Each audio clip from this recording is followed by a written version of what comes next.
दवाई बनती है दो चीजों से, एक्टिव इंग्रेडिएंट और inactive ingredient.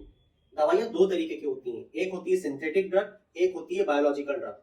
Synthetic drug chemical से बनती है, बायोलॉजिकल ड्रग बायोलॉजिकल कंपोनेंट जैसे कि टिश्यूज, ईस्ट, बैक्टीरिया, किसी भी तरीके का कोई भी लिविंग ऑर्गेनिज्म उसके थ्रू। सिंथेटिक ड्रग फिर दो तरीके की होती है, एक ओरिजिनल मतलब कि जो कंपनियां बनाती हैं बड़ी बड़ी और उसका पेटेंट ले लेती हैं। पेटेंट लेने का मतलब अब उसे कोई भी लोकल मैन्युफैक्चरर नहीं बना सकता जब तक कि वो कंपनी उसे परमिशन ना दे। और पेटेंट लेने के बाद करोड़ों अरबों रुपए कंपनी कमाती है। मगर पेटेंट की एक समय सीमा होती है, जब वो पेटेंट खत्म हो जाता है तो उसी दवाई को लोकल मैन्युफैक्चरर बनाता है, उसे हम कहते हैं जेनरिक ड्रग, जो कि बहुत सस्ती होती है। बिल्कुल वैसे ही जैसे सिंथेटिक ड्रग में ओरिजिनल ड्रग है जो कंपनी बना रही है और कुछ समय के बाद जब पेटेंट खत्म होगा वो जेनरिक ड्रग में तब्दील हो जाएगी।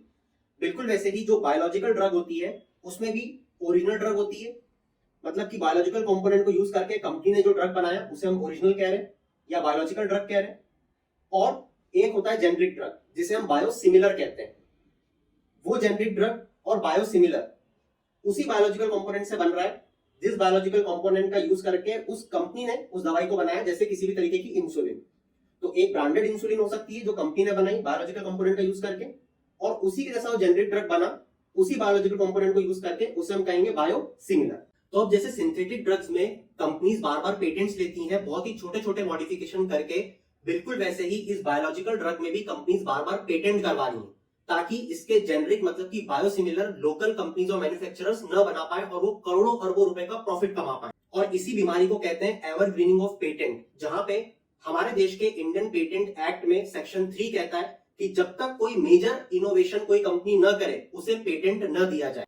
साथ ही आपको बता दूं कि इस बायोफार्मास्यूटिकल इंडस्ट्री को बढ़ाने के लिए, जिसमें बायोलॉजिक और बायोसिमिलर दोनों आते हैं, हमारे देश में एक स्कीम चलती है, इसका नाम है नेशनल बायोफार्मा मिशन, जो कि इंडस्ट्री और एकेडमिक्स का एक कोलैबोरेशन है। साथ ही से फंडिंग मिली है वर्ल्ड बैंक के और इसे मैनेज किया जा रहा है biotechnology industry research assistant council के द्वारा।